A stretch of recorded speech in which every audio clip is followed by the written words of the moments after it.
Okay, so let's begin. Hello everyone, my name is Rajay Mukherjee and I am a research scholar, a PM1 research scholar at the Department of Computer Science and Engineering, IIT Kharagpur. I'll be doing a small tutorial for this week one lectures that was covered for this NPTEL course on reinforcement learning. So the session is also being recorded, so feel free to ask any question whenever you have in the chat, or you can directly unmute yourself and ask. So, are so have you attended any one like the other session that has been conducted so far? Anyone?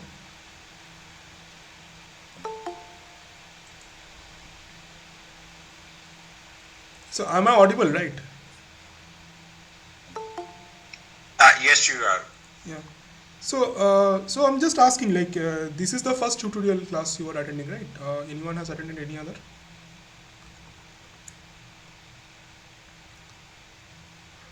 Okay, fine. So the content will most probably be little different. So I will be teaching, I will be giving an overview of the week each week, like whatever that has been taught in the class. I will again just give you an overview for, like, say, let's say 1 hour around, and after that we'll be solving some questions that are asked in previous year's assignment, so that you can solve this week's assignment, helping just basic those kind of things. So it will help you solve the assignments as well as for your end exam also. Okay, so we'll be starting the week one course. So in week one, I know many things were taught. So just I will give you a brief overview and the pointers that which was covered this week. So you were introduced mainly to uh,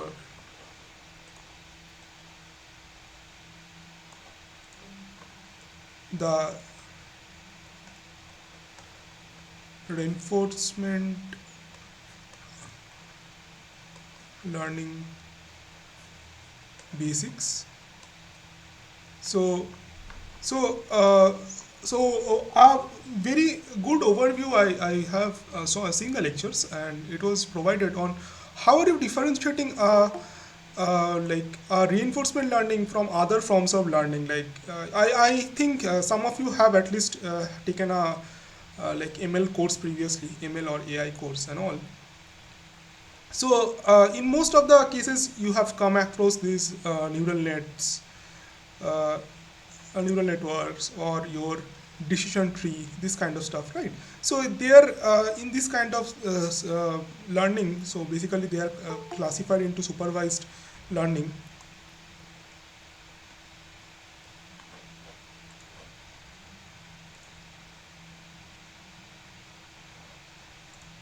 So supervised learning.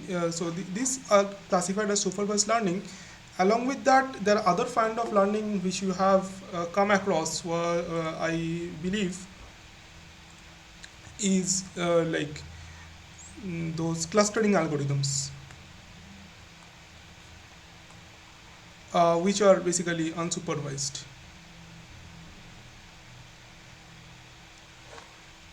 Now, a common derivative that the common thing between this supervised or unsupervised learning kind of learning is that you have a set of data. So let's assume you have a data of features of petals, flower petals.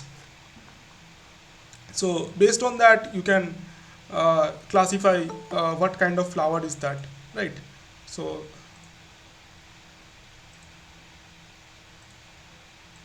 one minute.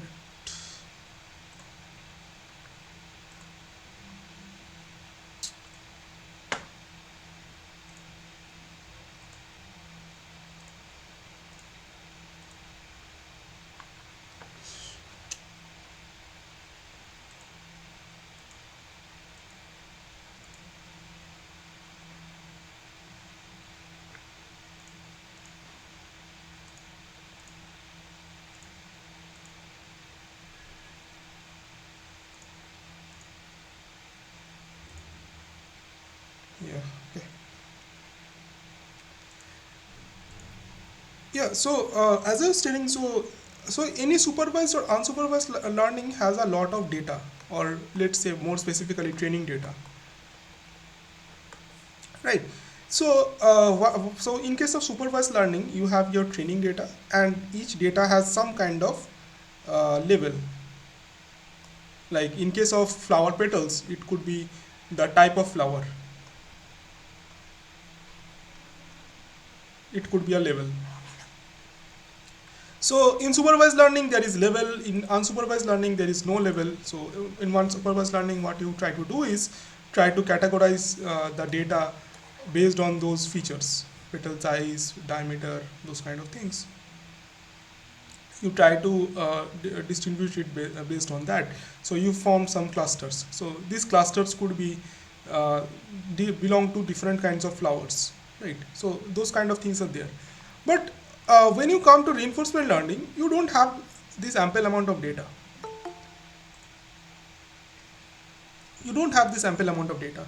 So what you have in that case is uh, so your model have in that case is,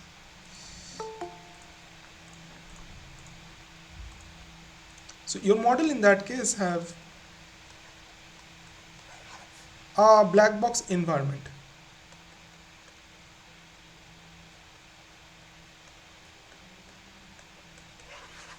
So the model can perform some actions on it, and based on that it gets back some rewards. And this is the just the basic of RL. So everything is just this. You have a model and you have a black box environment. So you will take some decision, let's say action. You will get a reward uh, back from that action. So very famous example is your like let's say any learning problem that you have currently, your that you can think about is your um, chess game. So in a chess game, you have to pick a piece every time. So how so you have to like a player who is playing that, he has 4 or 5 options that he can move a rook to a certain position or a bishop to a certain position, right? But he needs to know uh, moving where will be a better option.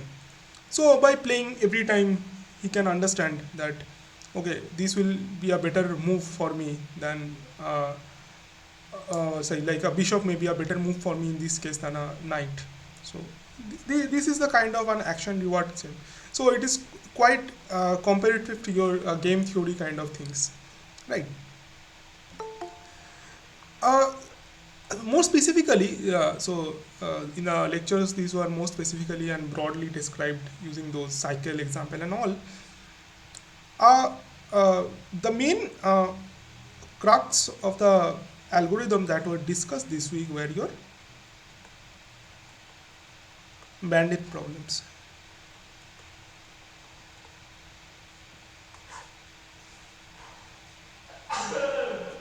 So, a typical way of describing a bandit problem is, let's say, like this. Suppose you are a doctor. So suppose you have three medicines for your fever. Suppose that you have P1, P2, and P3. Three different pills for your for uh, for fever, right? And let's so how will he choose which one is the best, right? He has to choose between one of the three actions. Now, how can he choose that? Like, how do we know which one is better than the other? So he suppose he has patients like he has few patients. Let's say T1, T2, T3, T4, T5. So suppose he gives P1 to T1. and he sees that it takes 5 days for fever to cure for patient T1. Yeah. Sorry to disturb you, sir, but could you please give me like a gist what you are telling? I'm late by 5 minutes. I'm very sorry. Yeah, so I was trying to describe the bandit problem. So, uh, just go through the example. Just let me complete the example. You will then get it. Okay. So, let me again say that. So you are a doctor. Let's say you are a doctor, and you have 3 pills with you for fever. So now you want to know which pill is better for you can recommend to your patients. So the patients are, let's say, T2, T3, T4, T1, those kind of things. Suppose you give P1 to T1. Okay, it takes 5 days for the fever to cure for T1. So you can say that okay, 5 is the days required for this. Suppose you give P2 to T2, and it takes 4 days to cure. So you assign 4 here. Again, let's say you assign P3 to T3, and it say let's take 6 days. So, uh, if you are a doctor, which pill you will recommend? Which medicine you will recommend to patient? So P1 requires 5 days, P2 requires 6 days, and P3 requires 4 days. P2 requires 4 days, and P3 requires 6 days. So obviously, you will try to recommend the one which gives faster cure, right? So, 4 you will recommend. So if you have gone through this, so you will the doctor will recommend that okay, P2 is best since it takes 4 days. So now, now here is a problem. The problem is, if you recommend, suppose you recommend P2 to T4, do you think it will take 4 days exactly for T4 also to recover for fever? Think about it. Does all human body recommend like react to the medicine in the same way? No, it will not react. So even so, like everybody like COVID-19. So everybody has recovered from the way in a different way, right? Some had fever for 10 days, 15 days. Some didn't have even a fever, but other comorbidities and all. So in similar way, this P2 will not always give the same reaction to T4. That it will not be cured in 4 days. So let's say it takes 7 days in that time.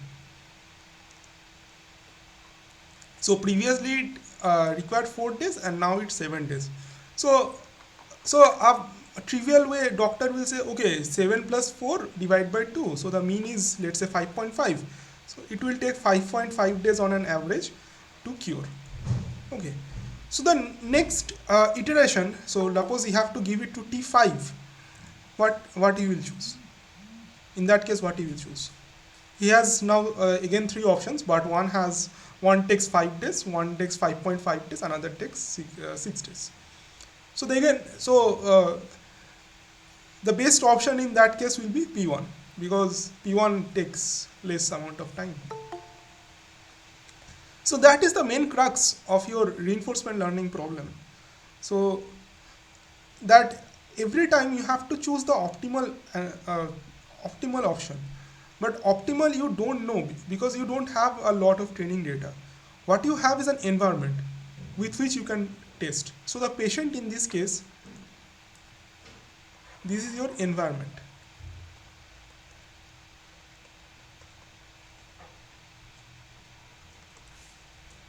The doctor is your agent, RL agent, and these pills we use a different color, are your actions. right? So that is what RL does. So an RL agent interacts with the environment through the actions, and then it gains some knowledge. How is bounded problem through RL different than DP, except the fact like arms have a reward distribution in. So in DP, so by DP, what do you mean? DP, dynamic programming.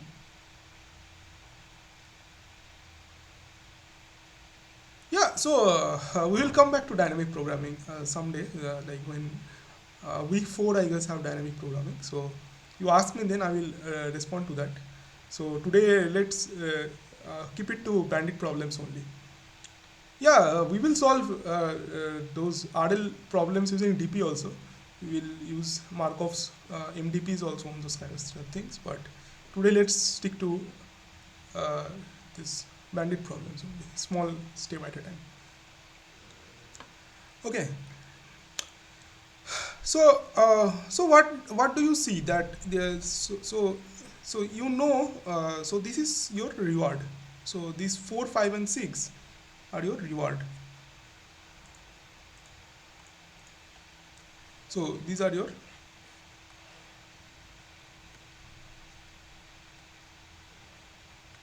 rewards, and uh, so estimating. So there is this concept of estimating the reward. So when you are giving a pill, you need to estimate which one is better. So how do you estimate here? We are estimating based on the previous examples which we have seen. So previously we know that it was 5, 4, and 6. After one round of iteration, we got 5, 5.5, and 6.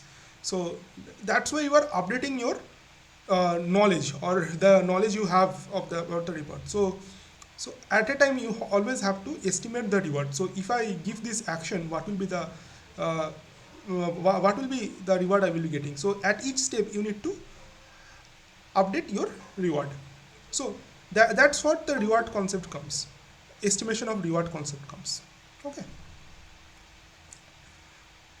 Okay. So that is the like the standard uh, bandit problem solving that was discussed.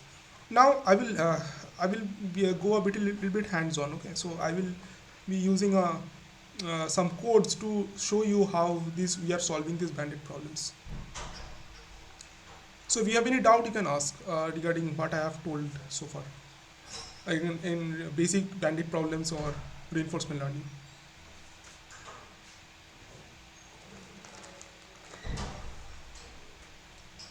So any doubt regarding the basics also you can ask, like why how RL is different from your other learning points and all.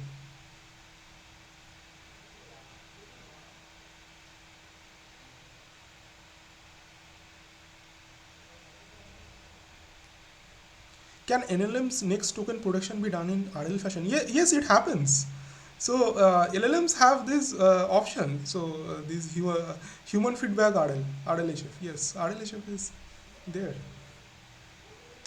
So recently I came across this pair. Like so, if you know, so this thing called AlphaGo. You have I guess you have heard about AlphaGo, right? AlphaGo of Google DeepMind, right? So that's a RL agent for solving your Go game and all. So recently that paper they did a paper on alpha geometry.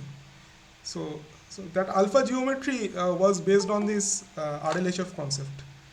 So so they are using an LLM to solve. No, RL is not supervised learning. RL is completely different. So in supervised learning, you have your training data and like levels and all.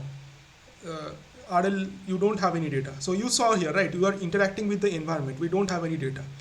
So the environment gives us some information. Okay. Yeah. So what I was so this LLM part. So what the paper was like this something. Okay. Let me. So you are asking about LLM. Uh, so so you have that like Google has Bard, I guess. Yes. So that so what they were, their agent was generating a random theorem of geometry, and LLM was solving it. So that was a kind of a feedback mechanism with which they were doing it. So alpha geometry they solved, and that alpha geometry, if without RLHF, just next order is simulated inversion is. Uh, okay, so LLMs are basically token prediction. So if it was an LLM class, I would have described everything. So without RLHF, yes, it is basically a token prediction. Everything is a token prediction in LLM.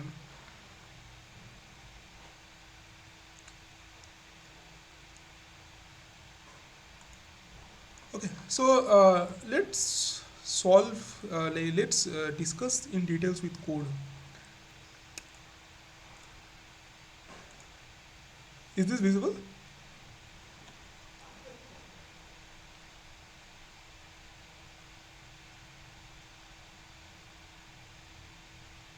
It will be difficult to estimate the Q table given a huge lookup subset. Don't worry, they have enough resources.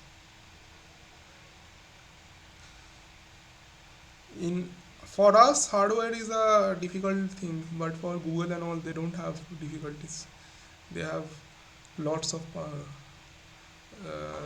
like power in hardware and all to do it. Yeah, so let's come back to this. So is this visible, or do I have to increase the text? Is this collab one visible?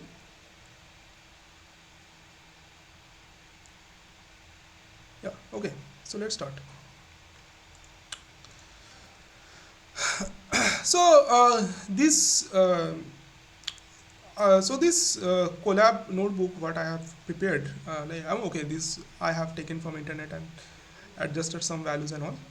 So this collab like tutorial will give you an idea how to write uh,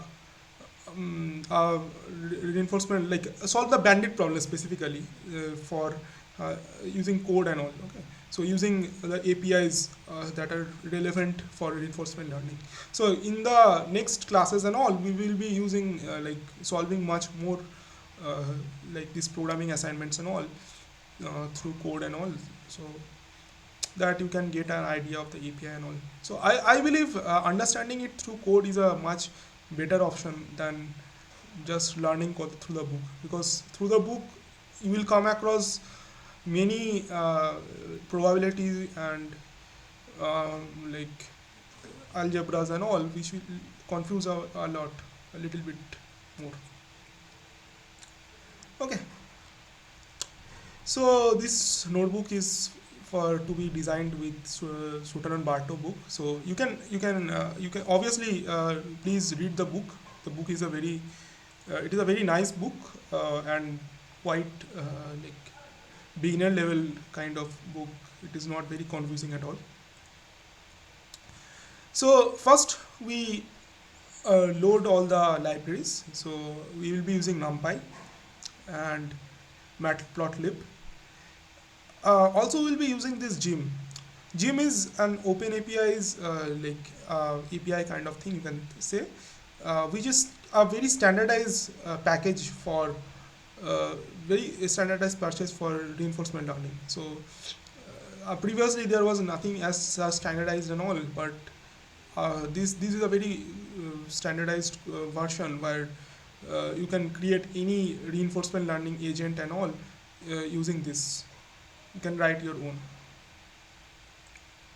Okay, so specifically we will be making an like bandit agent in this code. So okay, so the multi bandit describes a situation in which an agent has one state and multiple actions to interact with the environment. Each actions give a random reward centered as an unknown value. Our agent wants to maximize the reward received, which means it wants to find the action that yields a higher reward. Based on this, we will build the scenario. Okay. So we have a multi-arm band problem. And the thing we want to do is so the multi-arm bandit problem has only one state. Okay, it always have one state. One state in the means that every time you are uh, exploring the same concept, right? One pill at a time. The pill is the only state. So so it describes a situation in which an agent has only one state and multiple actions to interact with. So actions in this case was your pills, number of pills. Each action gives a random reward. Okay, obviously. So how the pill reacts with your body is completely unknown. It may be good for someone's body and different for some other body. Our agent's try is wanting to maximize it. Okay. So this is the KAM bandit environment we are designing. So with the gym interface, gym is, as I said, the open APIs one. So we initialize an array of length equal to k, where k is the function. So basically, k is the bandwidth length, how many bandwidth we have. So initialization, we are setting the uh, bandit and the standard deviations and all. We are basically here number of bandits and the number of experiments and number of space. So what is an experiment?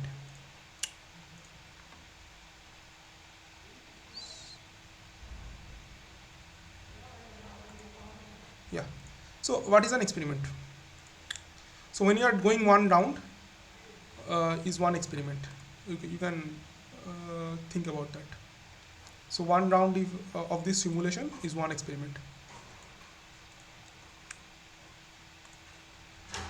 So we are doing it. So let me give you an idea where is the main thing.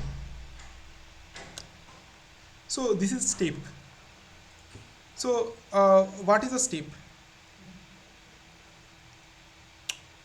A step is basically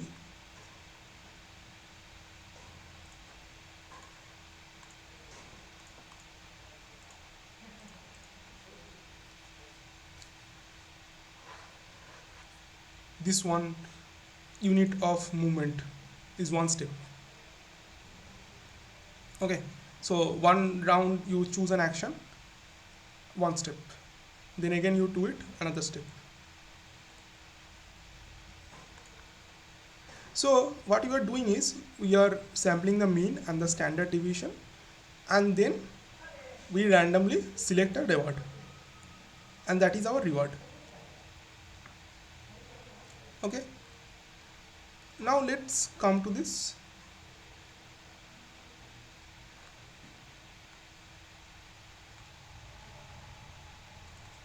So this is a Gaussian distribution we have, nothing more. So what we are doing here is we are creating two classes: bandit environment, that is the environment we are setting, and bandit Gaussian is an auxiliary class that allows us to create a environment with mean reward of each function. Our environment receives an array of means of standard deviation for each action. The dimension of these arrays are described as this. Once taking a step requires a numpy vector of size num experiments, where each value specifies which actions to take for each experiment. The step functions along with other information are vector obtained for each experiment. 1 minute. So let's run it.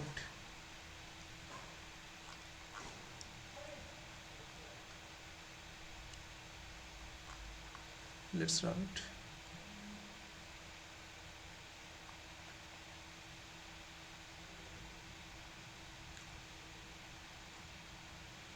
Yeah.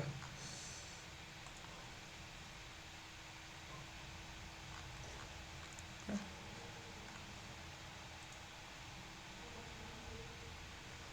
So this is your standard deviation and mean for each of the bandits. So here you have four bandits: one, two, three, and four. You have four bandits.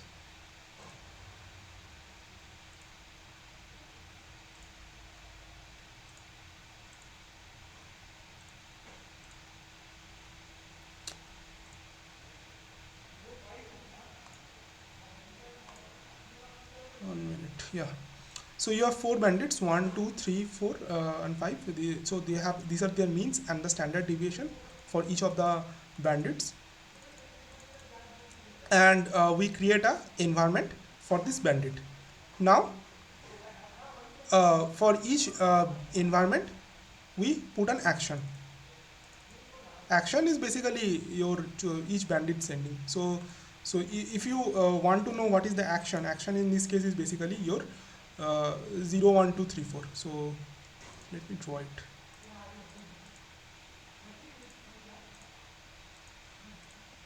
So what you are coding actually? So you have four pills: P1, P2, P3, and P4. Right. This is your bandits, and what we have constructed here is an environment. Okay. So this environment class has a variable called step. So what we will do is, uh, so what is an action? Action is basically choosing one of the bandit. So we will pass all the bandits one at a time, and what it will give us? It will give us a reward.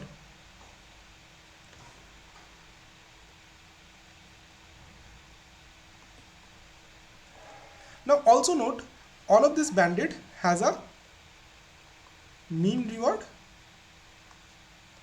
and a standard deviation. So basically what I mean to say this, so the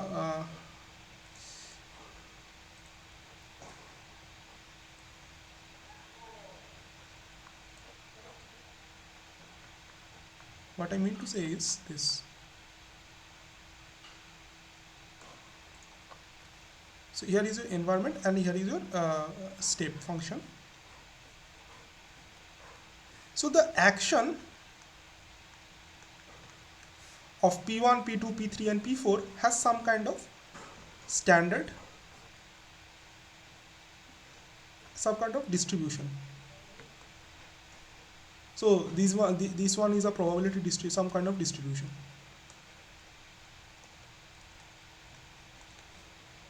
That means value distribution. Each one of them has some values distribution, right? Uh, so here you see is we are passing the uh, distribution for each of them. So with this distribution we are creating the bandit. So the means and the standard deviation of the distribution. So we are passing the, so in the initialization we are passing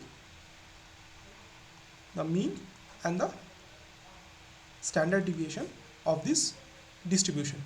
Why? Because that way it can create the standard deviation both using different shuffle or same shuffle in the board, different shuffle. Randomization is using the same seeding most probably. I have to check it. Okay, so basically each of them have a distribution. P2, P3, P4, P1 has a distribution. How we are initializing the environment? Because we have to simulate it, right? We don't have real world environment. What we have, we are creating a simulating our environment.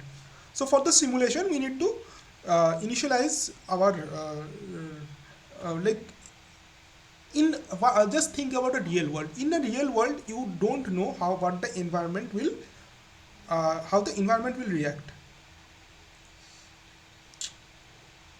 People want to join, but I cannot accept them. Why?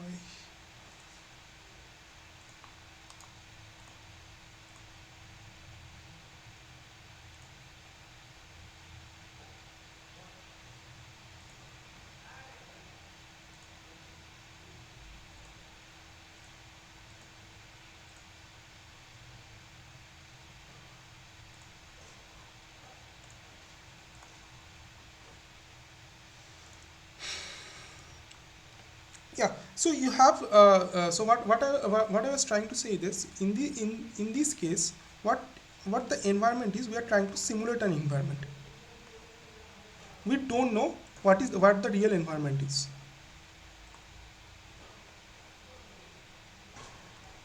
We don't know what the real environment is. We have to simulate the environment. So how are you simulating the environment? We are initializing each of the actions for each of the bandits as some distribution, some particular distribution, and we are creating the distribution using the standard deviation mean and the standard deviation. Okay. So now what we will do? We will try to make sure, for solving this problem, we will try to make sure that our bandits interact with the environment, and then it will get some rewards, right? So that's what we are doing here.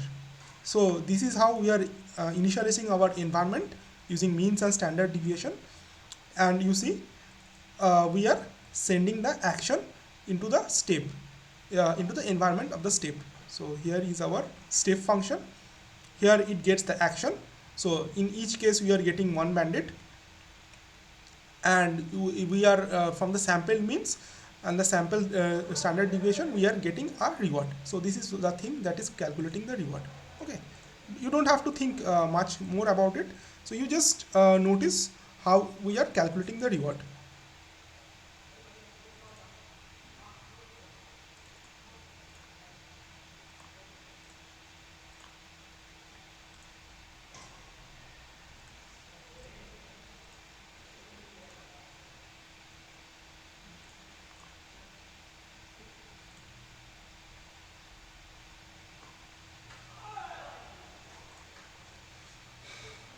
Okay, so here is the initialization part. Like we are just initializing the number of bandit, number of experiment, and number of steps. So what is the number of experiment? So here we are using a what is the one we are using? We are using a 1 cross 4 matrix. So this 1 cross 4 matrix means we have a single experiment. We are doing a single experiment, and so this is basically 1 cross 4, right? 1 cross 4 matrix. So basically it means we have one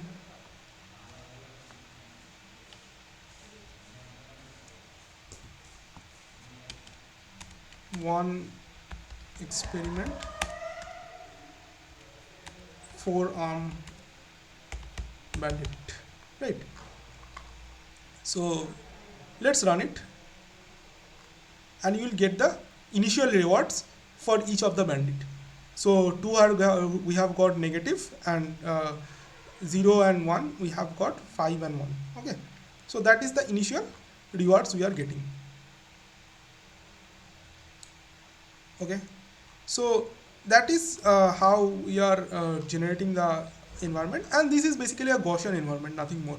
So we are creating an environment with initialization as a Gaussian, the probability distribution. The distribution is a Gaussian in that case, nothing more. Normal distribution and Gaussian distribution. Okay, now we need to evaluate our actions. So in order to learn something from the interaction with the environment, so this one was one interaction, one round of interaction with one experiment. So in order to learn something from the environment of our interaction with the environment, we need to know how exactly we determine the value of our actions, as well how to keep up to date.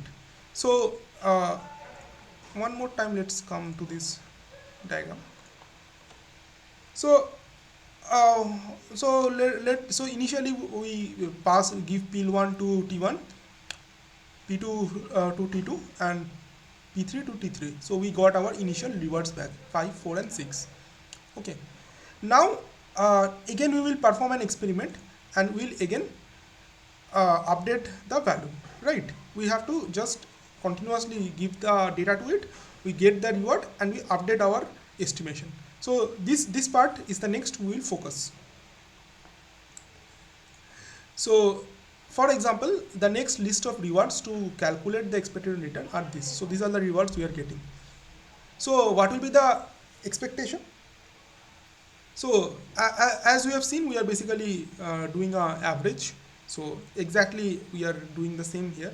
So we have got n rewards and we are just simply averaging it out. So if you have got 5 rewards, so we will just average it out. But what is the problem in this thing? So the one problem what we have in this case is that we have to remember all the rewards, right? We have to remember all the rewards. If you look at the equation, you will think that Qn. So you understand the notations, right? I am sure. Let's still do it once more.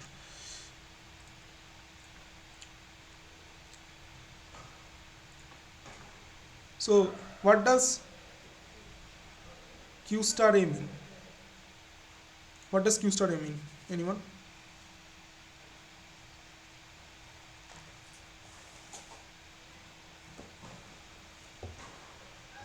What does Q star A mean?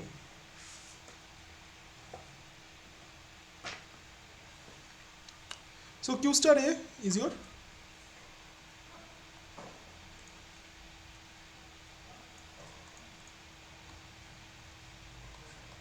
Q star A is your expected reward for action A. What is QA? What is QA? QA is estimated reward. These are two different terms. These as you have to remember. Yes, expected is to pay off with action, and estimation is the thing you will have to estimate before sending a action. So which one will give me more? Uh, which one will give me more value?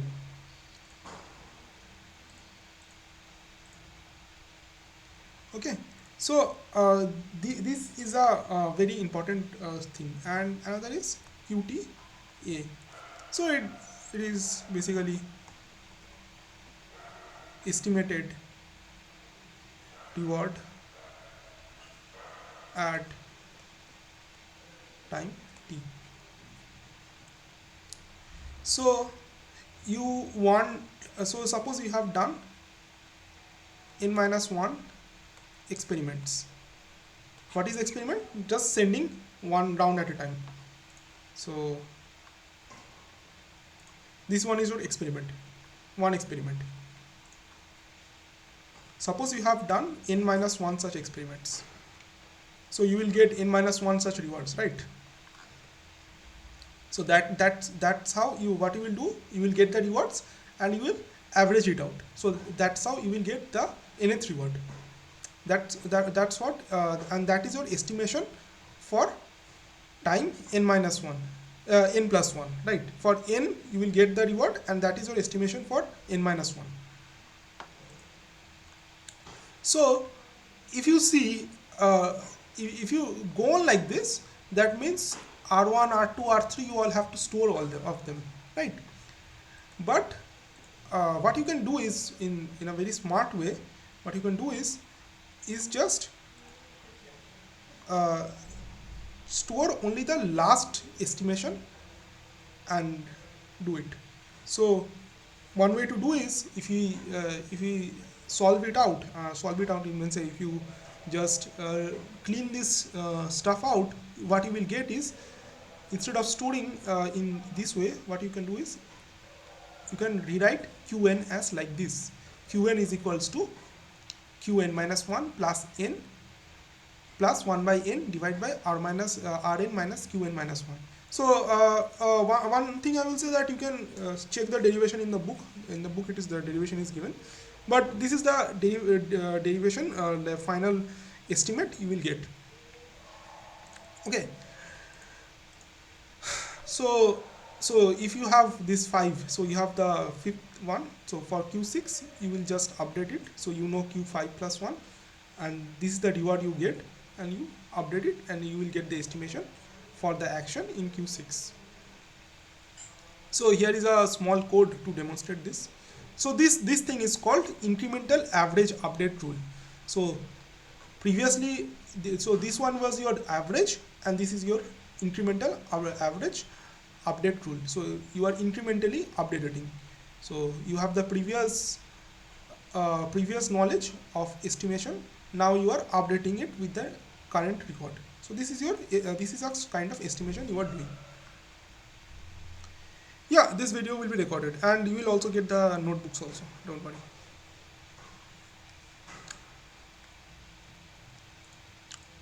Okay. So this is a small demonstration code of incremental average. So what we are doing is we have the previous average. So incremental average, we have the previous average and 1 by n new value in the previous. So this is your val. So we are getting the previous average. This is your new average, and we are appending it, and this is what we are getting. See, these are same. So this is the one of your incremental average, and this is your basic average what you have done previously. So now let's come back on a very important topic. So what is greedy agent? So so far we were doing. So far we are always updating our reward and then choosing one of the rewards, choosing one of the action based on the reward, and we are estimating it. So now you have I think you have come across these two terms in your in the videos called exploration, and there is exploitation. So in the greedy approach, what do you mean by greedy approach? So if you have done a basic algorithm class, so in a basic algorithm class you know what is a greedy algorithm. In greedy algorithm what you do, you always choose the one which will give you best result. Exactly same you will be doing here. You will be always choosing the action which will give you the best result. Okay, at any case you will always choose the one which will give you best result. So you will so suppose you have a real life example, I will say. Suppose you have you go to a shop to buy uh, let's say a sweet. Okay, you always take sweet one from the shop because you know that's the best he or she has got in the shop. But how do you know that it is always that if you don't explore, how do you know that it will always give you the best result, that it is the best sweet out in the shop? It is the one which you like, but suppose you someday want to check whether the other one sweet is better or not. So that is the a greedy choice is basically always choosing the same sweet, because obviously that's one I like more. But if you try to explore, so someday you think, okay, no, I will try this other sweet. You may get a better, you may like it more than the previous one, or you may not like it more than the previous one. That that assurity it can give, but if you don't explore, how do you know? How can you change your taste, right? So from there, from that concept, this exploration exploitation thing comes. Okay, so the basic greedy algorithm says is that, okay, what best for me, I will always choose that. The one which is giving me better good reward, I will always choose that one, and uh, replace different. So so if we take the pill example again, let's take the pill example again. So you have P1, P2, P3. What is the drawback I wanted to say? And your patients T2, T1, T2, T3, T4, and you always had this 4, 5, and 6 initial reward. So you are always choosing 5 P to everyone, recommended to everyone. But as we saw that that pill may not be the good, will not always affect different patients similarly. So suppose T1 it takes 7 days to cure the fever. For T2 it takes 3 days. For T3 it takes, let's say, 4 days. For T5 it takes 5 days. See, it's varying. It's not always giving you the 4, right? So for some case it might not actually give you the best result. So that's the issue of greedy. In greedy, if you continuously select the same output, you may not always get the best one, right?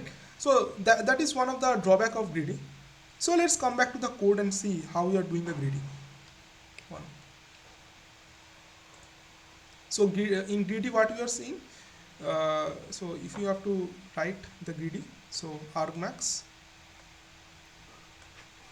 you are always choosing the one with highest q at any time step.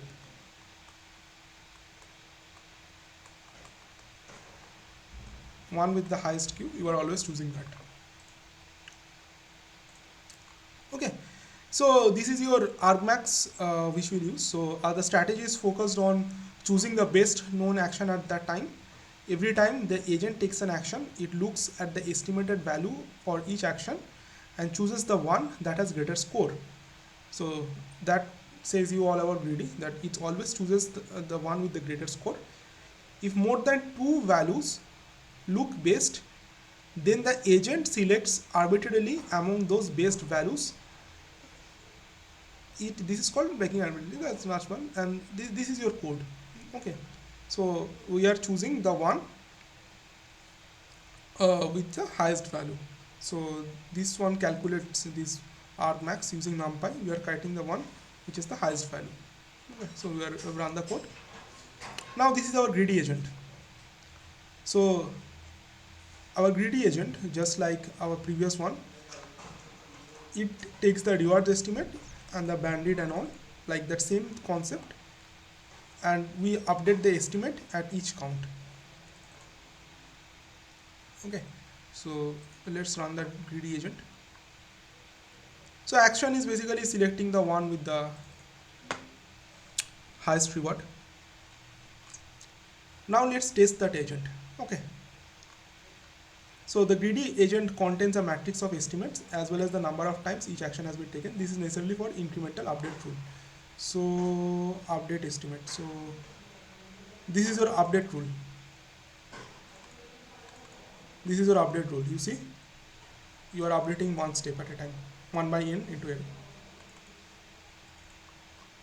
So this is how we are updating it. So here you are calculating the difference. Here you are calculating the difference between the reward and the estimated reward, and then you are updating it. Okay, and now we will test the agent. Okay, so we will initialize these things. So this will show you. So this is the experiment we are calculating. So we have 10 actions, 1000 step, and we will run it for 10,000 times. So let's run the code.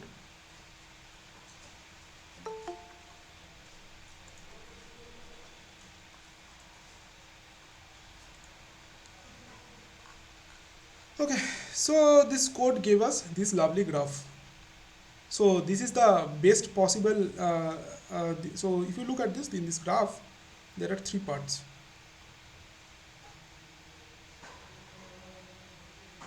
You have the best possible one. So here you have the steps and you have the percentage of times the optimal actions has been taken. Okay, so this is the worst possible pollution, most possible, and this is your best possible. So this is the maximum reward. One is the maximum reward. One suggests that every time you are taking the optimal action, and in the greedy approach, see, after some time it takes only this. So see the huge gap between the best possible and the greedy option. Okay, so this is what the problem is.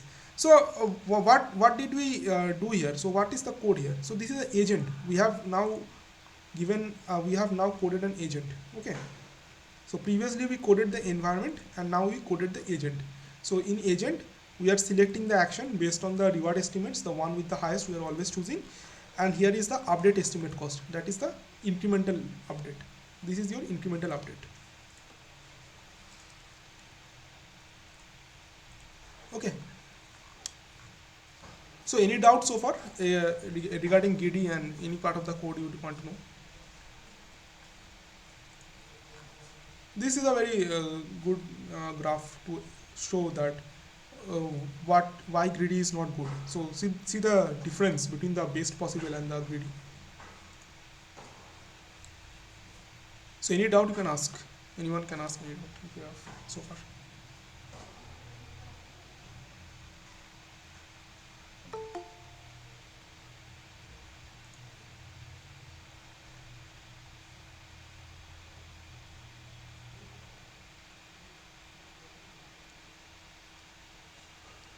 Okay.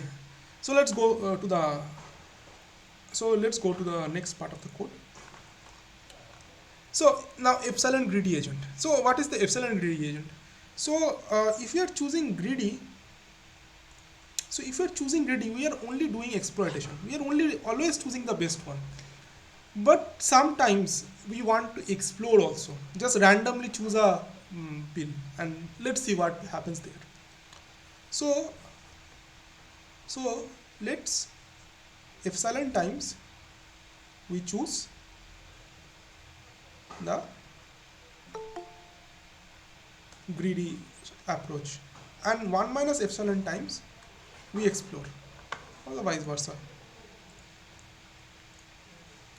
So that will help us, and let's see that for how much we can improve on this result on the greedy. Okay, so this is our epsilon greedy agent. Okay, so epsilon amount of sun, so greedy agent, and epsilon greedy agent allows for some exploratory action. So, the probability of taking an exploratory action is defined by the parameter epsilon. So if epsilon is 0, it is a greedy agent, and epsilon is 0.2 means our agent takes 20% of the time random action. Random action is chooses any one of them. Okay, so let's run the code. So if you look at this epsilon greedy agent, which is actually you have seen that it has just basically a subclass of greedy agent. So what it basically does is basically changing the action. So here it randomly chooses the action type, and it chooses between a greedy action and the exploratory action. So this is the equation: greedy action into action type, exploratory action into action type. Action type is basically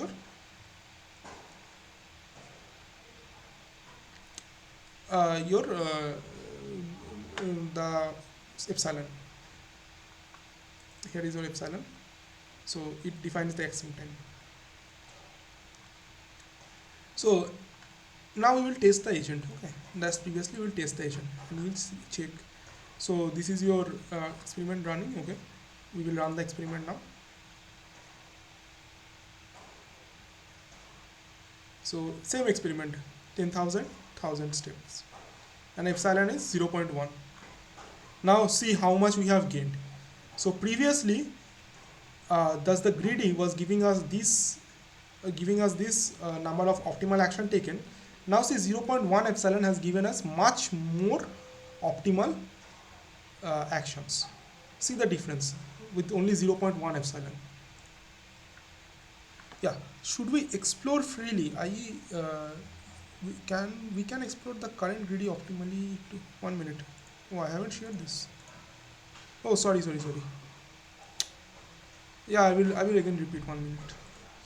1 minute, I will come back to your question. So this is what this one is our your epsilon greedy agent. So this is one action. So here we are selecting the epsilon, and based on that we are taking the action.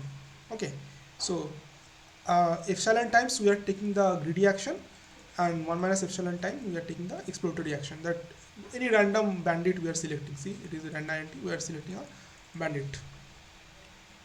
So we run that code, we run the agent, and we run the experiment on 10,000 and 1,000 step, and this is the graph we are getting.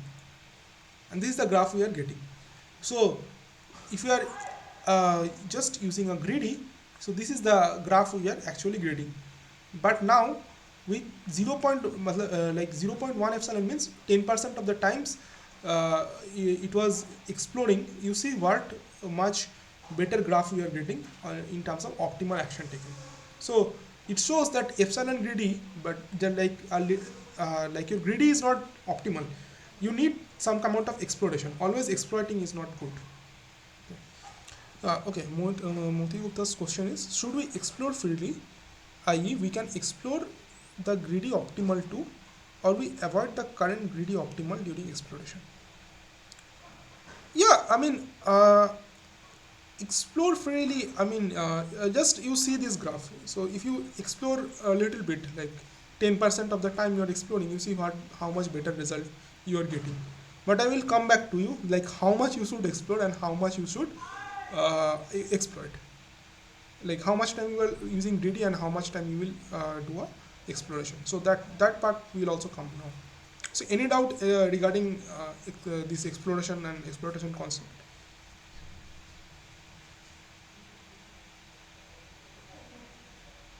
Okay, so this is you're basically we are using is now matplotlib and your numpy packages.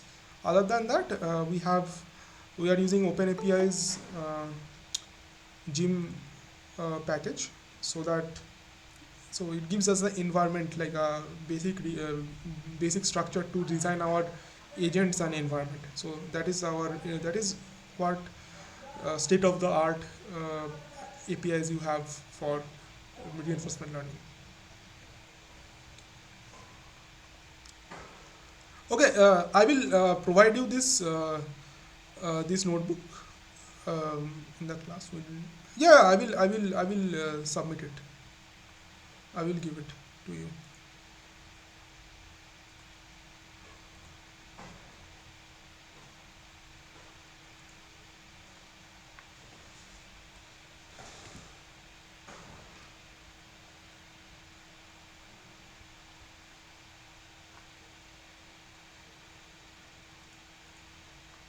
Hi, yeah. Will this programming assignment will we have for using this? Yeah, unfortunately, this one this NPTEL course doesn't have any programming assignment. I saw. So I will be like you can just go through these examples and all, and nothing much more I can do about it. So if possible that we will code together here, that we can do instead of writing. Yeah, I will this session is recorded, as well as the files will be uploaded in a Google Drive. You can find it there beside. So every TS have that. So I guess they will start uploading it very soon. So I will give this one, and maybe in 1 or 2 weeks you can find this collab notebooks and all there. Okay. So let's come back to this. So now we will test how the different values of epsilon will affect this optimal action taken uh, thing, or how it affects the optimal action taken percentage. Okay, so we have taken epsilons 0, 0.01, 0.1, and 0.4, and we are doing the experiment 100 times, 1000 times, not 10,000 times. Okay, we are keeping it slow. So let's run it. Yeah, so as you can see, so this is the best possible, obviously. So now we have okay, this one we have done with reward, not optimal time. Okay, fine, the graphs will be same. So when you are using 0 point, so this is 0.1, the red one is 0.1, right? So the red one you see has the best, is most optimal, is very close to the best possible. Okay, and for the greedy, so if it is 0, it means we are doing a greedy. So this is the greedy one. 0.01 is this, and 0.4, look, does extra exploration help? See, you can now you can see that like if you are exploring more, like 0.4, like 40% of the time, you are getting an output which is worse than your greedy. So you have to maintain that balance between exploration and exploitation. Otherwise, you will not get the optimal result. Okay, this is a very good example of how much to explore and how much to exploit. So the best one is 0.1.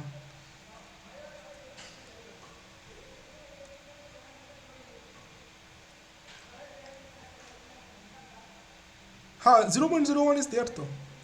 0.01 is this green one is 0.01. You see? Yeah, yeah. This is only 1,000 steps, but it will be same. The graph has completely. I can write run it for 10,000, but it will take a little bit time. It will just take a little bit of time. Previously, what you are doing, 10,000, right? So if I do it by 10,000, let's see.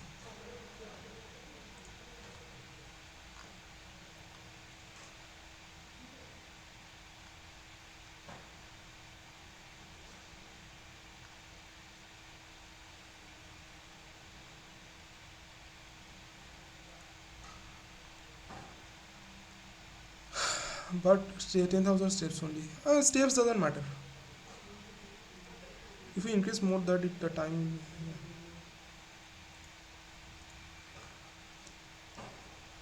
Yeah. Still, you see the like the 0.1 is still the better one.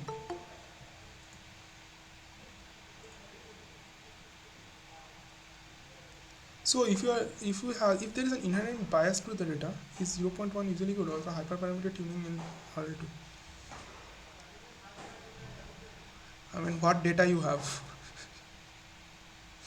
You are communicating. So if you are thinking it like that, like the supervised learning thing, there you have data, but here you have environment and you don't know. The environment is a black box to you, right? So obviously the environment may be a little bit biased and all, but it is the same. So hyperparameter in this case is your the data would be means and standard deviation. Yeah, but this is one we are simulating, right?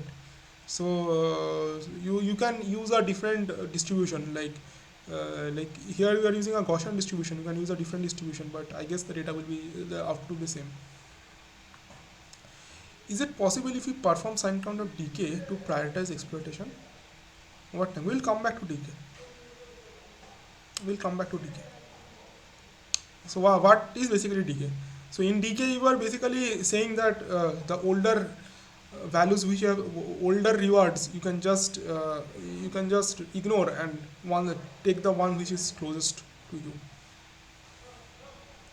And obviously, it is practical. Come on, if you have seen the tic-tac-toe example, uh, it is consider a chess game of chess. So you are reached a position which is different from your initial position. Obviously, you don't need to know what was there previously. You need the future. You don't need to remember what happened previously, because that part of the game you have already played. So it is not like it is always better to minimize what you have seen previously. It doesn't help much in those kind of things. So in a game of chess, suppose the last move we have played is a knight move to some position. So why you will remember what you have done like the second or third move, so when you are in the 29th move.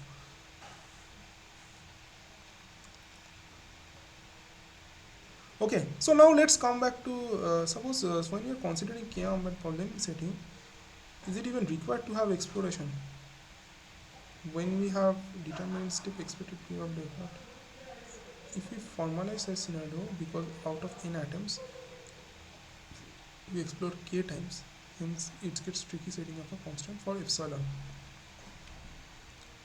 See, even if you are greedy, you need exploration. You see the output difference between the base case and the 0.1 epsilon state. The base case was greedy. You need to remember in this KM bandit setting, we are discussing greedy. We are not discussing some other algorithm. So in a greedy, the thing is that the problem is that if you don't explore, you are always choosing the greedy output, and that may not be always give you the best option.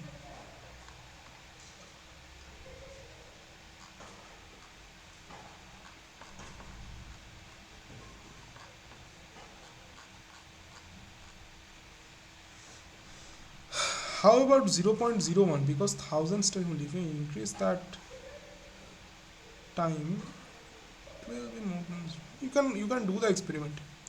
So you have this Colab file and you run that number of steps you are increasing. Maybe it can be better. I'm not saying that if you run this multiple amount times, maybe it will give you better option. That amount of experimentation you have to do, right? So if you have done a machine learning course or a deep learning course, there you have a lot of hyperparameter tuning. This is nothing in that case. This will have when you explore the later uh, bigger problems, but in this Kiam bandit problem only epsilon you have. Also the step size will come to next. Okay. So this was on stationary settings. Okay. What do you mean by stationary and non-stationary?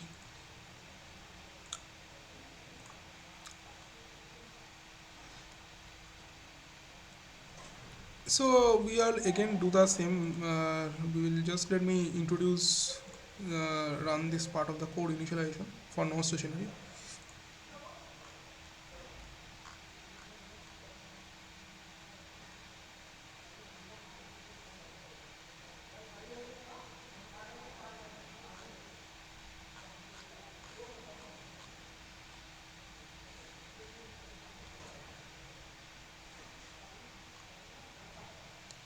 Yeah. So let's come to this.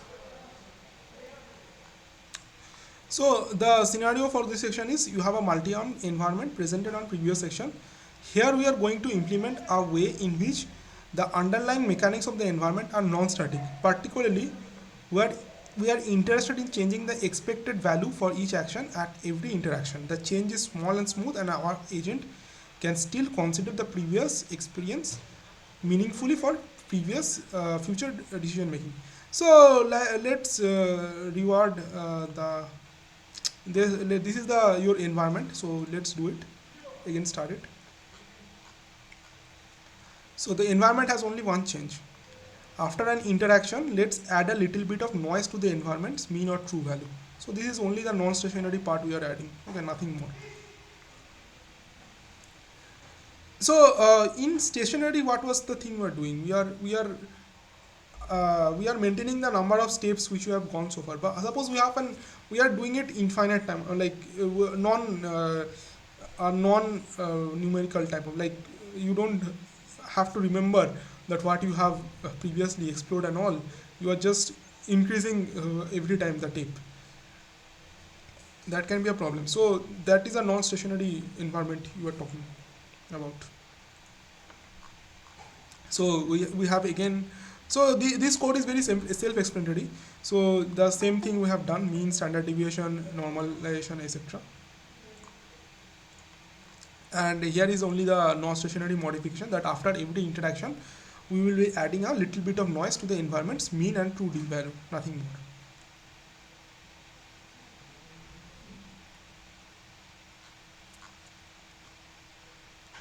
So we are again, we will try the epsilon greedy agent now again. So you have the same one. Okay, so that 1 by n and all. So let's run it. This is your those bandit and all. So this is your agent which you have done, nothing more.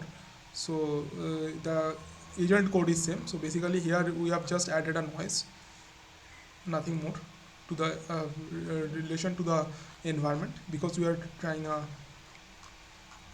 non-stationary environment. Okay, so epsilon greedy agent we have fired. Now we are running the code for this non-stationary epsilon greedy agent. So let's see what is the output.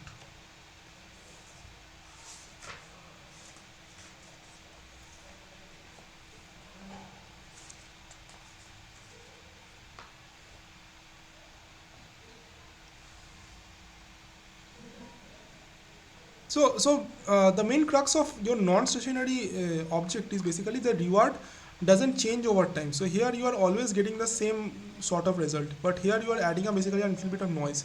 So the reward will always not be the same. So let's look at it. Yeah.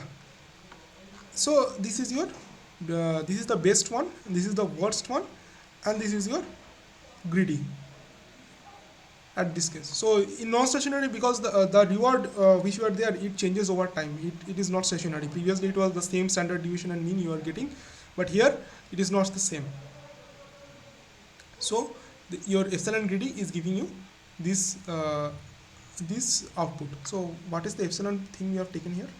Let me check. Epsilon is 0.1. Okay.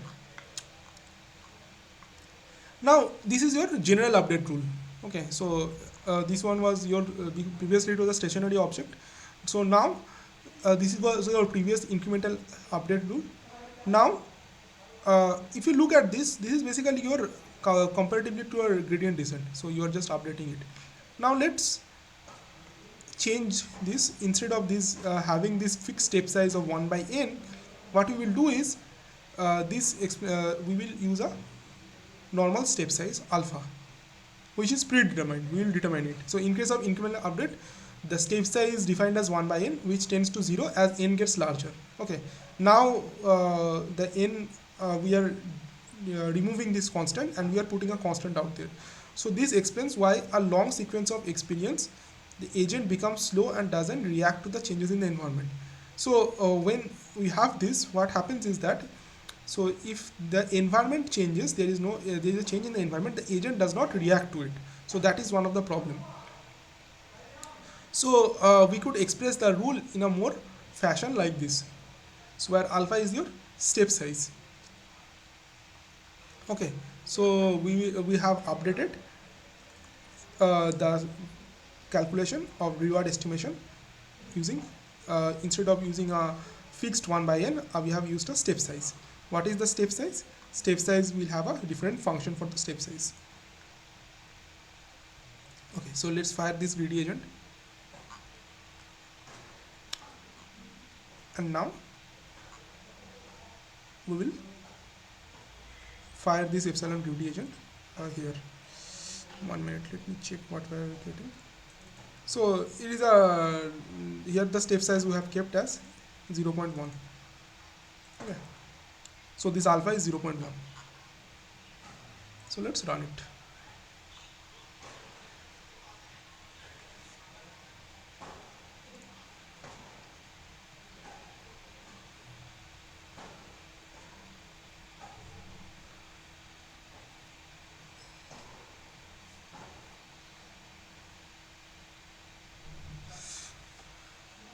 If you have any doubt, you can ask.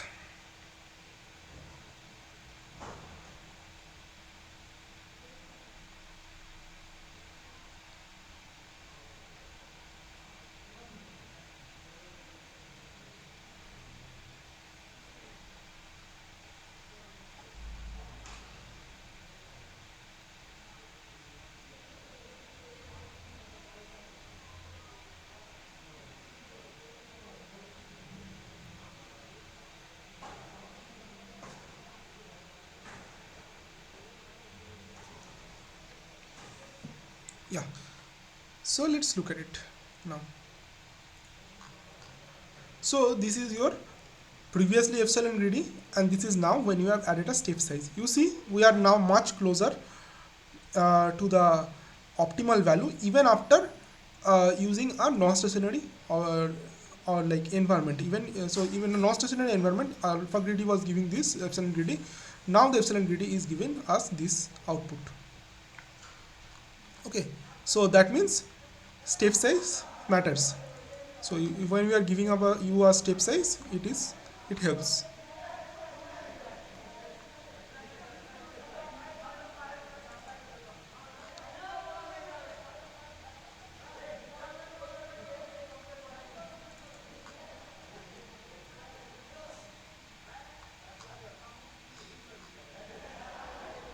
Update estimate. Update estimate. word action. Yeah. Okay. So now comparing the step sizes. Okay. So now if you are keeping the step size as 1, that means we are indicating total confidence that our previous instruction interaction presents the totality of the problem. But if your the step size is 0, that means we are saying that we don't have any trust on the previous experience. Okay, so the alpha denotes basically uh, how much faith you have in your previous value which you have encountered. So previously it was 0.1. So 0.1 means that you have 10% faith on the previous value which you have only like total confidence on the previous problem. So that what it wants, nothing more.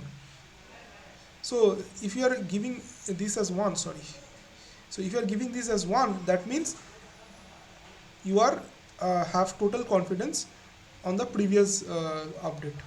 Now you have if it is 0, it is 0 confidence. So now run an experiment and check the both, whether which one is better. So let's run the experiment. So in the meantime, you can ask any questions regarding this non-stationary thing. So remember previously our environment was a fixed environment. What we have now done is that we have changed our environment, added a little bit of noise. That means over time it will give you not only based on the intervals like the distribution you have already given to it, but a little bit noisy. Over time the distribution changes. So what was the problem with a stationary solution, greedy solution? The problem with the stationary greedy solution was that it was always like over time it does not update itself. It always maintains that like after the time it reaches the peak. But if you are doing the same in a non-stationary thing, which we saw that it was really bad. So the our result was really bad in the non-stationary setting, that alpha greedy. So as a result, we used the step size. So let's see the output.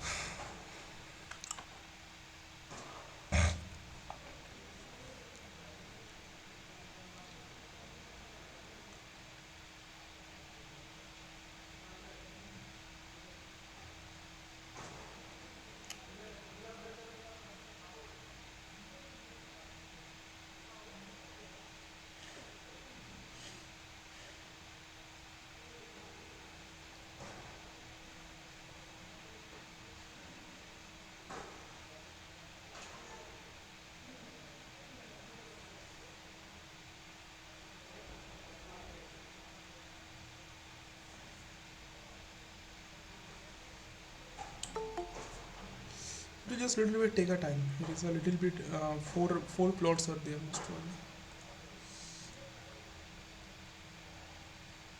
Yeah, 5. So 4 are done. This is the last one.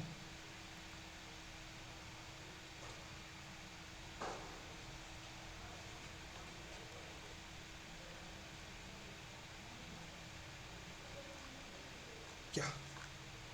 So this is the best possible one. Okay. So these are all epsilon greedies with epsilon greedy with your 0.1, and here are your different step size. So if the step size is 0, that means you have no confidence. This is 0. If the step size is 1, this is the output, but the best one is always step size 0.1, which is very close to 0.5. So that means increasing the step size doesn't help you much, 0.1 or 0.5. Yeah. So this is the variation of the different step size with respect to the optimality. Okay. So if you have any doubt regarding this, you can ask. So these are all your all the settings which we have described in the book and the this first lecture. the that we have already covered now.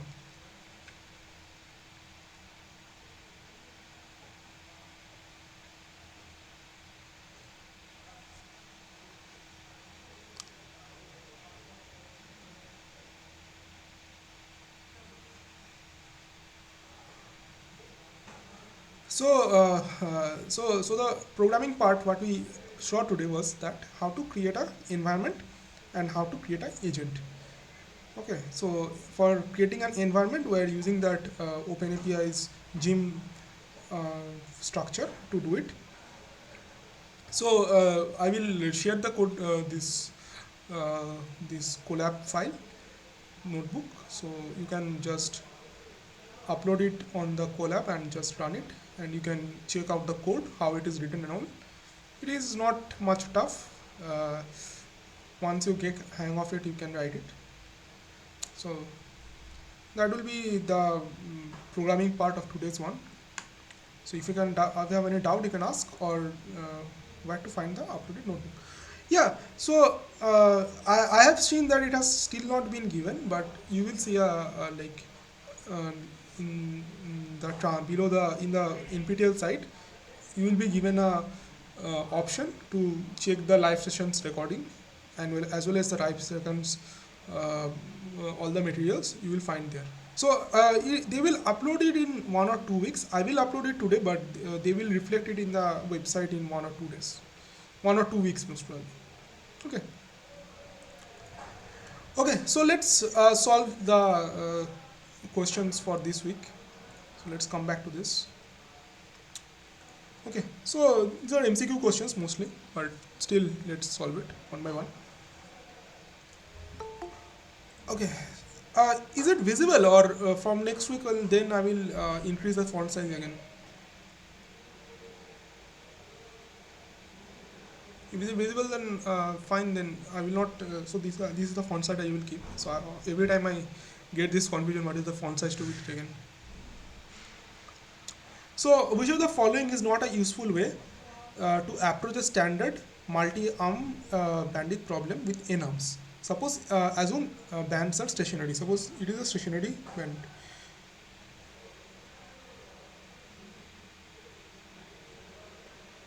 So you have four options. How can I ensure the best action is the one which is mostly selected at times tends to infinity? How can I ensure the total regret as time tends to infinity is minimal? How can I ensure that an arm which has an expected reward within a certain threshold of optimal arm is chosen with a probability above 1000 threshold? And option D is how can I ensure that the given any two arms I select the arm with a higher expected return with a probability above a certain threshold.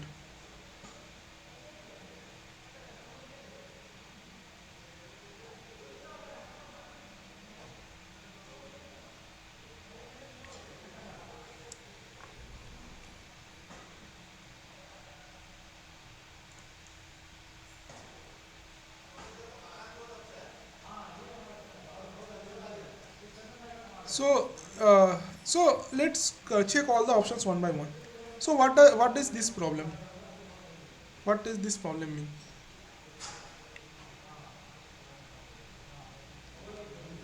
So this is your asymptotic correctness, where your objective is to ensure the best action is the one which is mostly selected as times tends to infinity. So as tends to infinity, you always select the maximum one. What is this? How can I ensure the total regret as times tends to infinity is minimal? This is your regret optimality.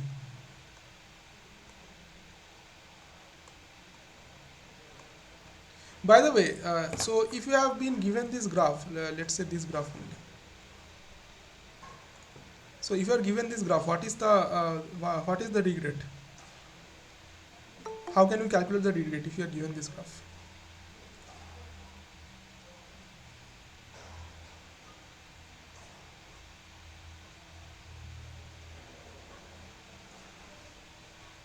Yeah, green is less regret. I understand, but why green is less? Like, how, if you are given this graph, what is the measure you can say that it is the area between the curve, max reward, and y-axis? Yes, correct. So it is the area between the curve, max reward, and y-axis. So the one, so if you can visualize it, I mean, okay, everybody know how to calculate a curve, right? So basically, yeah, integration of that curve on the y-axis, you can get it. Middle area. Yeah, right, correct. Correct. Okay, so let's come back to this. So that is how you calculate the derivatives. Okay, so next one is, how can I ensure an arm which has expected reward expect so I choose an arm with an expected reward within a certain threshold, of optimal arm is chosen with a probability of a certain threshold. So this is your pack bound, right? Now this one. So these are all bandit problems, correct answers. These are all correct answers of solving our approaching a standard bandit problem. But what is this? So this one gives a strategy where given any two arm, I select the arm with the higher expected return with a probability above threshold.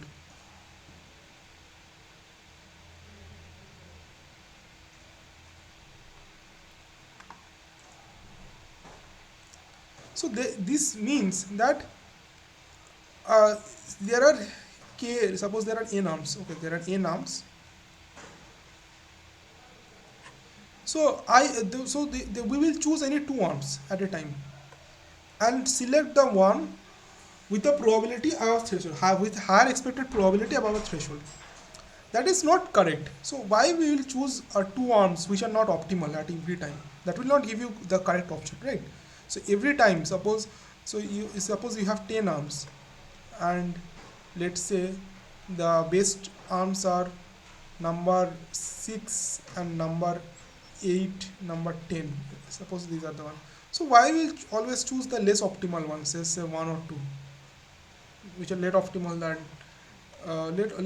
than 6 and 8 or 10? Why will choose that? That is not the way you can reach the optimal performance, right? So the wrong one is basically option D.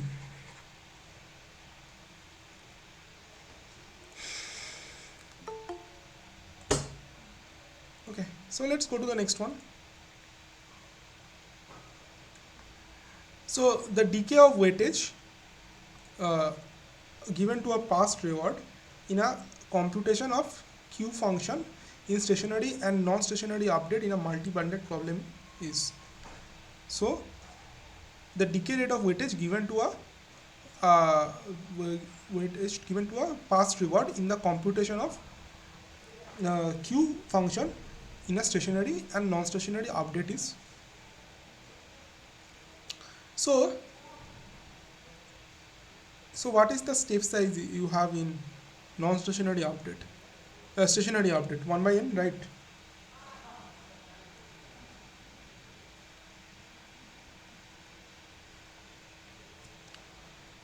Right, 1 by n is the one with which we update it.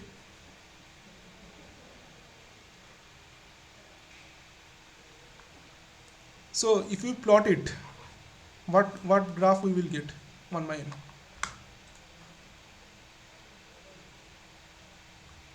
If you plot it, you will get a hyperbole.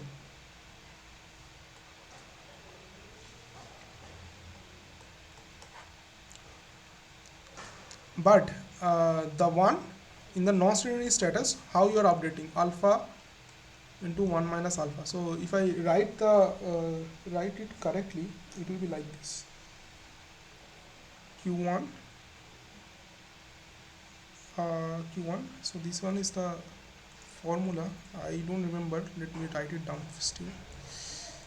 Is qn plus 1 is equals to 1 minus alpha in q1 plus 1 equals to 0 to n alpha 1 minus alpha n minus I r. So this is your, so if you look at this term, this is exponential.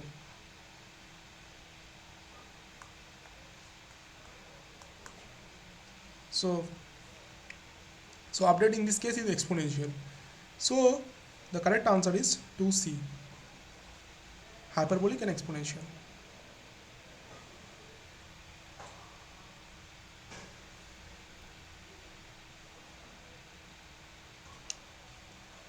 Okay.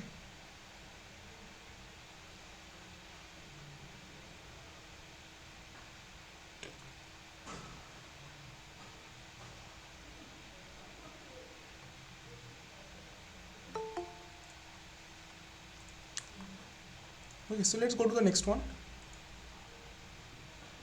So suppose this is the update rule. Uh, that is your non-stationary object. Qt plus 1 is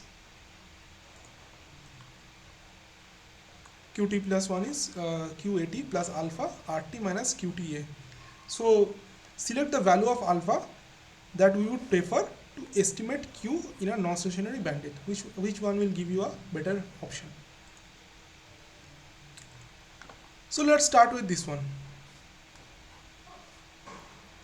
Alpha is equal to 1 by na plus 1. So so give any idea what does this mean? Suppose na tends to infinity. So what will be the value of alpha in that case?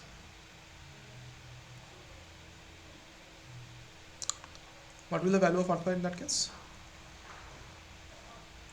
So the value of alpha in that case will be 0, right? So in a non-stationary setting, is 0 good? Is alpha value 0 is good?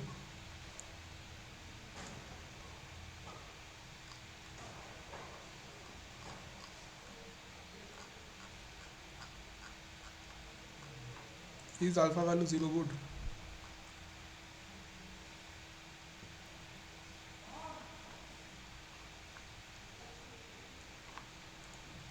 No. So we have seen from this plot that if you have an alpha value 0, this is your optimal result percentage.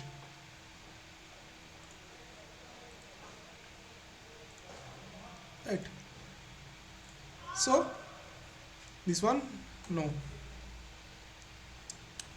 So what about this one? This one is good, right? We have seen the graph. 0.1. 0.1 is red. Red is good, right? Red is the 0.1 case is good. The perfect case. So uh, so this we will not prefer, but this one we may prefer. Okay, let's say we prefer. One of the options is okay. 0.1 is nice. These are the group graph. What about this?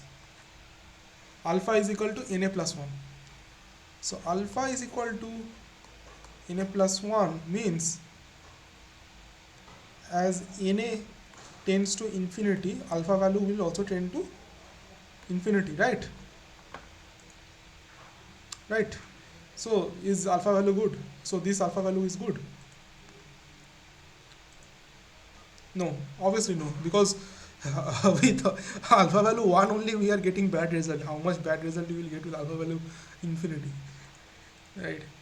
So if alpha value 1 is only giving us this result, what is that result?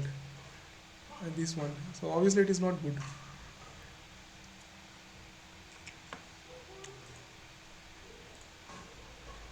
Okay. Okay, so this is not the best one. And what about this one? This one is same as A, right? 1 by na plus 1 whole square means as na tends to infinity, this will also be, this will tends to 0. So the alpha value will be 0. So this is also not preferred, will not get good result. So the correct option is 0.1.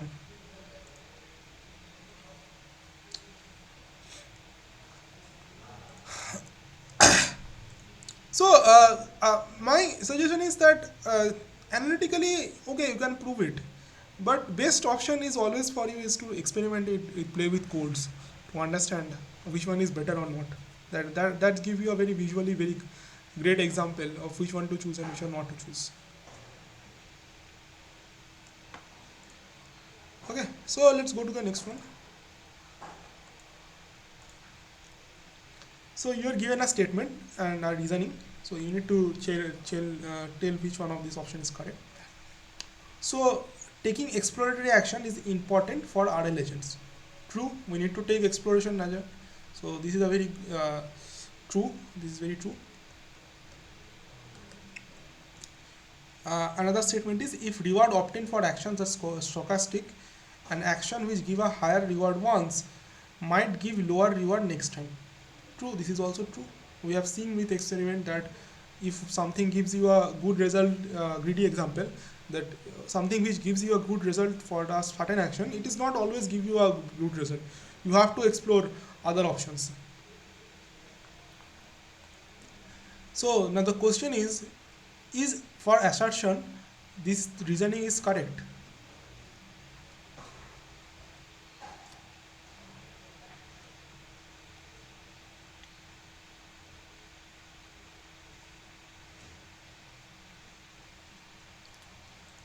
So the thumb rule is this reasoning is not correct.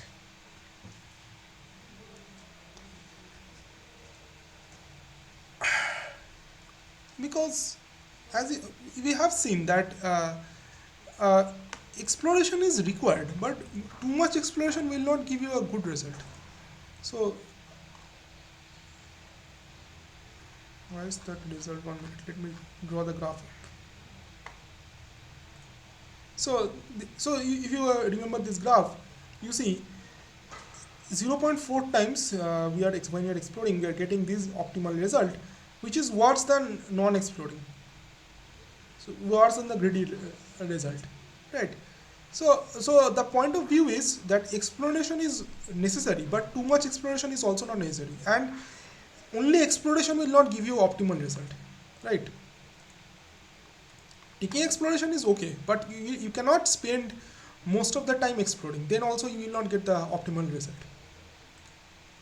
So the correct answer is option B. Assertion and reason are both true, but reason is not the correct explanation of assertion. Okay. So let's go to the next one.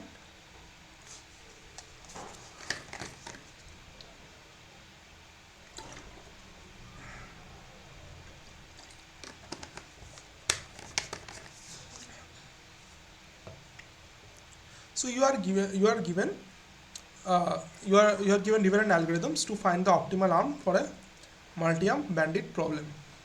We plot the expected payoff versus time graph for each algorithm, for which expected satisfy some function with respect to time. Which of the following functions will have the least regret? The question is which of the following will give you the least regret? So you have what it means is that the graph expected payoff versus time graph will satisfy some functions, will basically satisfy some functions. The payoff will satisfy some functions with respect to time. So you need to plot it. So these are all the functions are given. So you need to basically plot it and say which one will give you less regret. So less regret, you know how you can find. You only said a few minutes back that you need to plot the graph. You need to calculate the area between the y-axis and the plot and the like the function. Okay. So let me show you. I haven't prepared the graph, but I have prepared something. Yeah. So this is your uh, so basically I have plotted x by 20. So basically that is your so the three functions are tan h x 1 minus to the power minus x and x divided by 20 if x less than 20 and 1 after.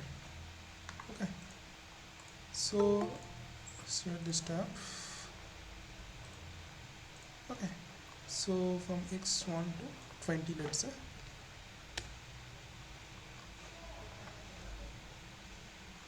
Yeah, so this is your tannage plot. The yellow one is your tannage plot, and this is your x divided by 20, and after that it will be 1. Okay, so so which one will have less regret? Which one will have less regret? Tannage, obviously tannage will have less regret because the area covered is less, right? So you see the area here is quite less compared to this whole area. So let's come back here. So tannage will have less regret than x by 20. Okay, so now let's compare 1 minus 2 to the power minus x with tannage. 1 minus 2 to the power minus x.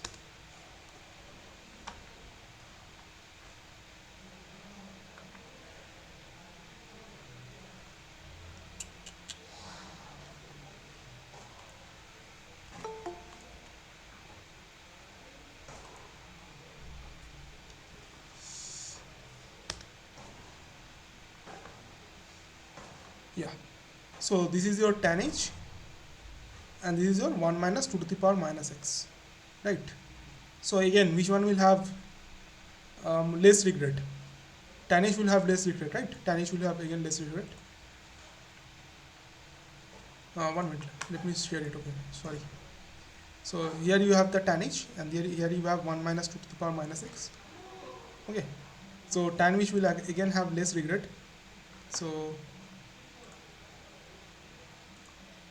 So it will be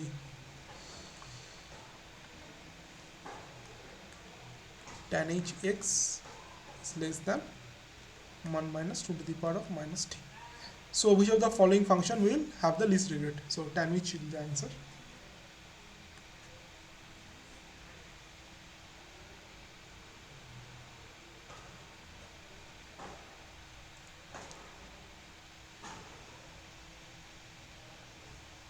Okay, so let's go to the next one. So consider the following statement for alpha greedy approach in a non-stationary environment. Always keeping a small constant phi is a good approach.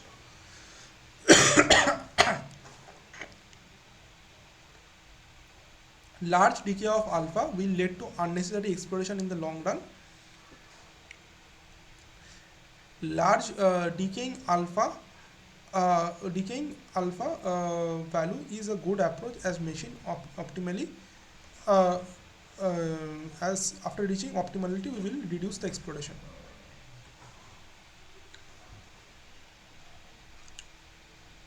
So which will be the correct?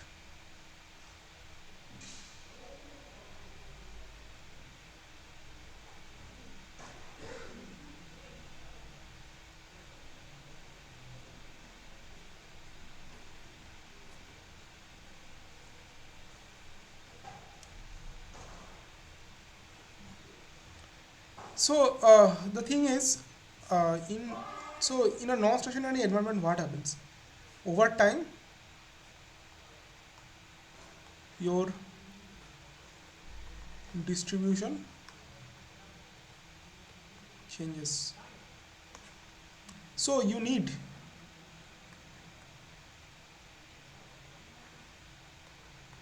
constant exploration radiation. Okay, so now if you decay alpha, is that a good option when you know that you will be constantly exploring uh, your your exploring, you have to explore with time your the environment, so because it is changing with time, so it is always required that you explore more. So the correct answer is so option C is incorrect, option 3 is incorrect, this is false. Always keeping a large value of alpha will lead to unnecessary exploration. True, that is also true. Always true. Large value of alpha always leads to unnecessary exploration, and always keeping alpha constant, a small constant alpha is a good approach. So the correct so 1 and 2 are correct.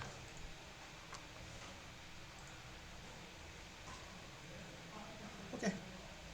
So any doubt regarding anything so far, you can ask. We still have few questions left, but let's just have any doubt you have, you can ask now.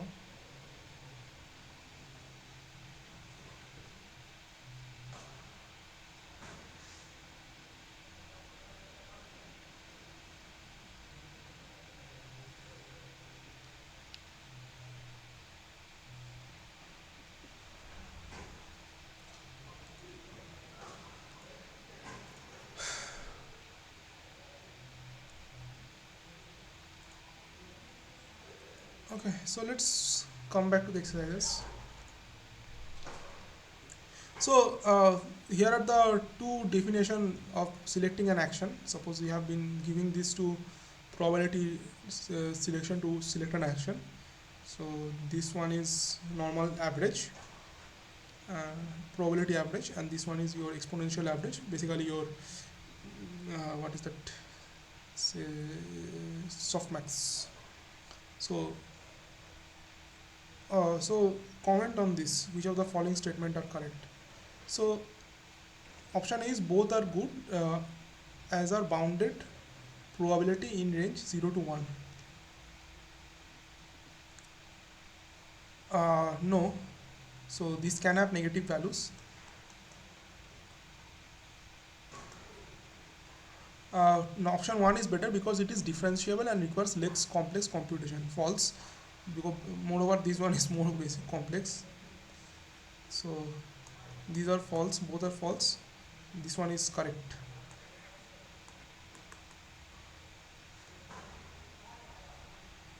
So these will require more computation. A will require, one will.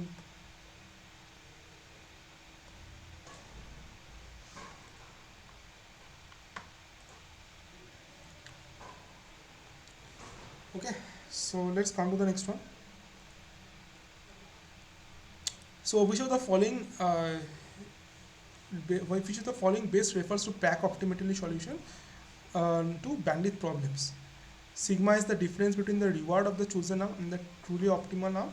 Sigma is the epsilon is the difference between the reward of the chosen arm and the true optimal reward. Sigma is the probability that a chosen arm is non-optimal. N is the number of steps to reach the pack optimality. So if you look at the definition of the pack optimality, what it says is that given sigma, the probability of the chosen arm is non-optimal, and epsilon, that is the difference between the reward of the chosen arm and the true optimal reward, we have to minimize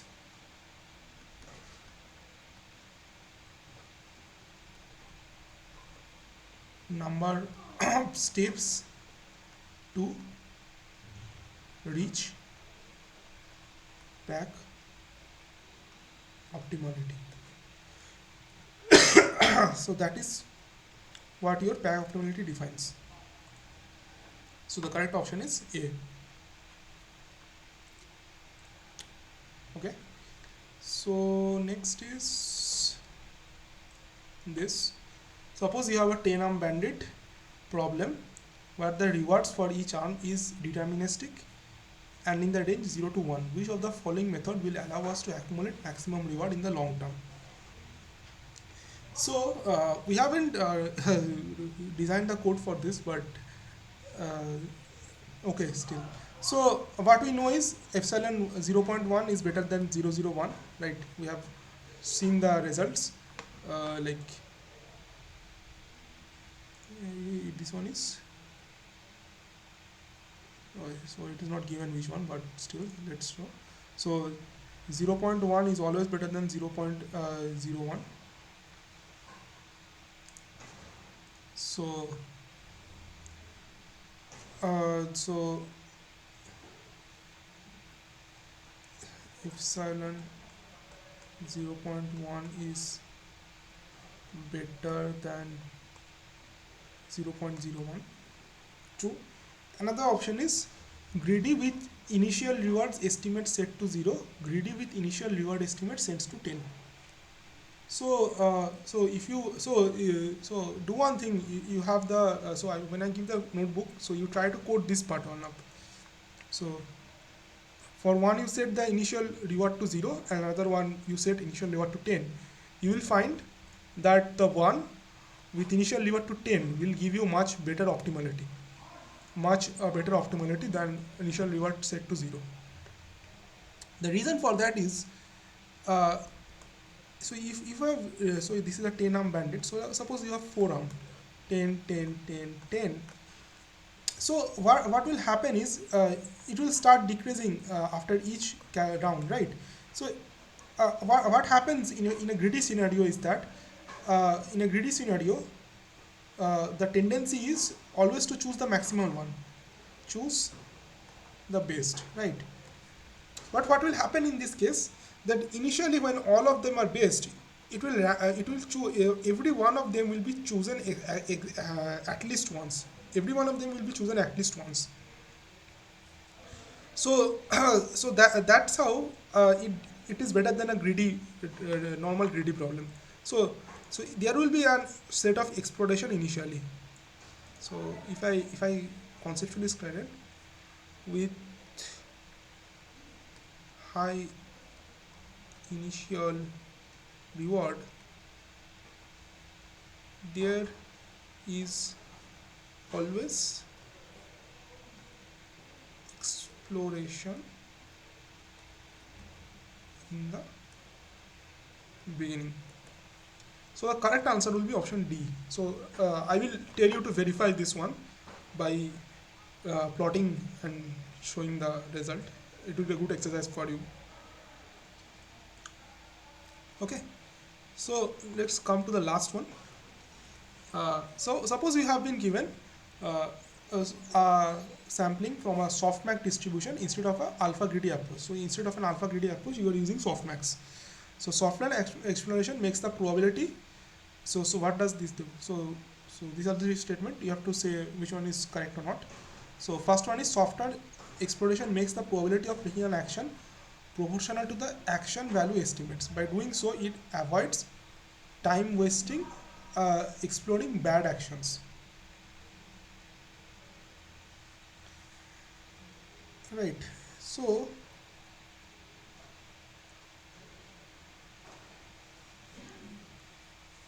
so by definition, this softmax allows you to always by like in proportion, like since you are using probability, so probably it will always allows you to pick the one you will explore always less the bad actions.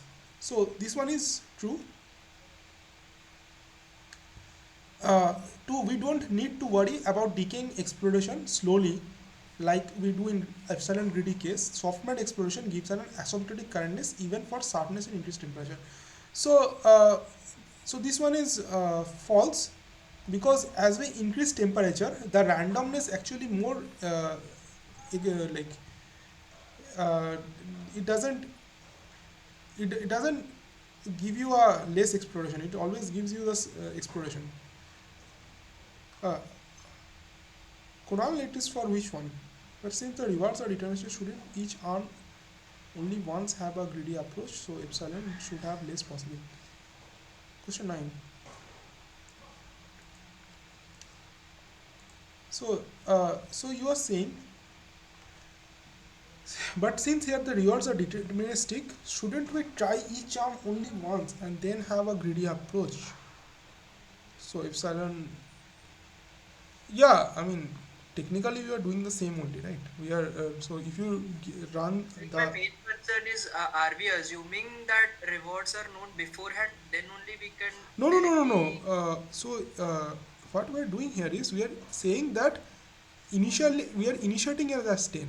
So if you are initiating it as 10, what will happen is that after each round, we will get a feedback that okay, this is not this estimation is wrong, right?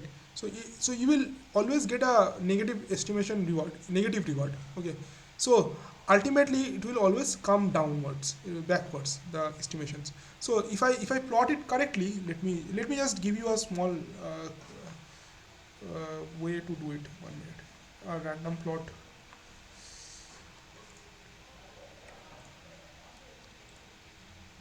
So if we plot it, it will be something like this. So in a greedy exploration, so it will directly grow like this, right? So what will happen is there it will have a very high initial exploration, then it will go like this. So this will be the one. So you will see that if initially there is a very like it reaches the peak much earlier than when you are using a normal alpha. So that's the only thing. So we don't know beforehand anything. We are just assuming, just initializing it with 10 or something, the highest value.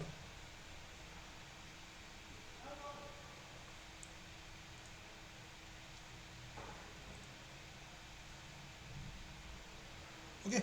So the last option is your. It helps us differentiate between the actions with action value estimates that are very close to the actions with maximum Q value. This one is true because probabilistically we are doing it. These are the characteristics. So the correct statements are 1 or 3. So option E is correct. Okay, so if you have any more doubts, you can ask. So this one was the last problem.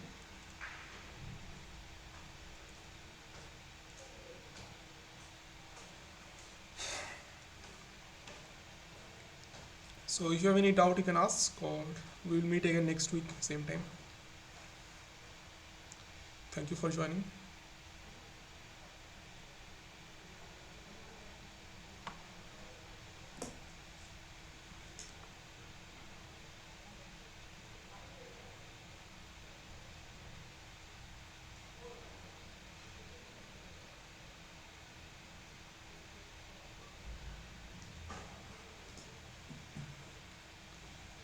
Yeah, so if you have any more doubt, you can ask, or else I will end the session.